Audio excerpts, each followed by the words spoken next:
یہ موجودہ دور کے جتنے مولویوں کو دکھایا گیا ہے اور اوپر لکھا ہوا ہے شرک کے کارخانے، کارخانے بھی ہیں، اور بلکہ شرک کے کارخانوں کے یہ آنر ہیں، ڈائریکٹر ہیں، یہ ہیڈ ہیں ان کے۔ اس میں کچھ لوگ نہیں نظر آ رہے، ان کو بھی ہونا چاہیے تھا ویسے۔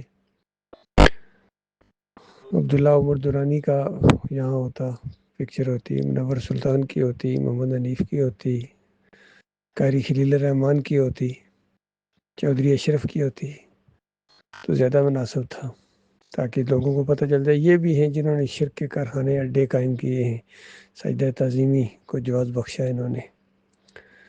طارق جمیل ہوں، طارق القادری ہوں، تقی عثمانی، رفیع عثمانی، فضل الرحمان، مفتی محمود کے بھی پکچر اس کے اندر ہوں گی، ابھی کوئی غور سے دیکھے تو نظر آ جائے گی۔ واقعی یہ شرک کے کارخانے ہیں، شرک کے اڈے ہیں، شرک کی فیکٹریاں ہیں، یہ یقین کریں۔ انہوں نے امت مسلمہ کو بڑا ہی گمراہ کیا ہے۔ اس کے اندر وہ ساری پکچرز بھی ہونی چاہیے، عبدالقادر جیلانی کی، محی الدین چشتی کی، علی اجویری کی، مجدد الفسانی کی، شاہ ولی اللہ کی، ساری کی ساری سب اس میں شامل ہیں۔ احمد بن حنبل، ابن تیمیہ، ابن قیم، حجر عسقلانی، امام نووی، سب نے جو قبر پرستی کا شرک ایجاد کیا ہے، عہد روح القبر، یہ قبر پرستی کی بنیاد فراہم کی ہے انہوں نے۔ اعلیٰ حضرت ابو العلا ڈاکٹر اسرار علی انجینئر، یہ سارے اس میں شامل ہیں۔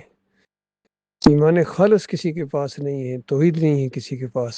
ان کی توحید کے اندر بھی شیطان نے شرک رکھ دیا ہے۔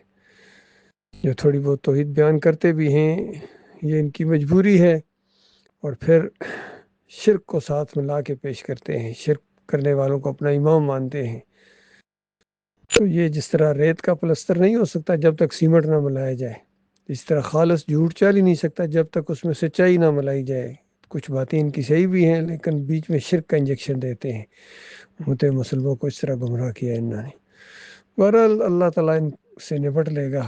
مخلص مومنوں کو ایمان خالص پر توجہ دینی چاہیے، توحید کی دعوت دیں، ہر جگہ جہاں موقع ملے، ہر پلیٹ فارم کے اوپر، یوٹیوب کے اوپر، انسٹاگرام کے اوپر، فیس بک کے اوپر، اور ٹویٹر کے اوپر، تھریڈز کے اوپر، واٹس ایپ کے اوپر، پھر آن گراؤنڈ بھی جہاں بھی چلتے پھرتے ایک نمونہ بنے نبی علیہ السلام کی سنت کا۔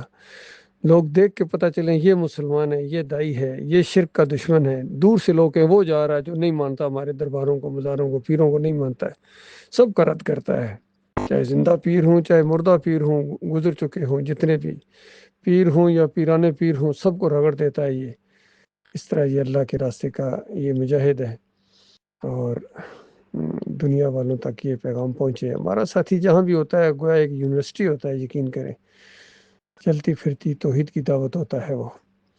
اللہ تعالیٰ غور و فکر کرنے کی توفیق عطا فرما، اور ایمان کی شمع جو روشن ہوئی ہے اس دور کے اندر ڈاکٹر عثمانی رحمۃ اللہ علیہ کے ذریعے، اس کو اور آگے بڑھانا ہے۔ اس دعوت کو خالص توحید کی دعوت انہوں نے اٹھائی ہے، یقین کریں، اور اللہ کی رحمت و شفقت کی وجہ سے اٹھی ہے، ورنہ ہمیں خبر بھی نہ ہوتی کتنا بڑا اللہ کا ہمارے اوپر احسان ہوا ہے۔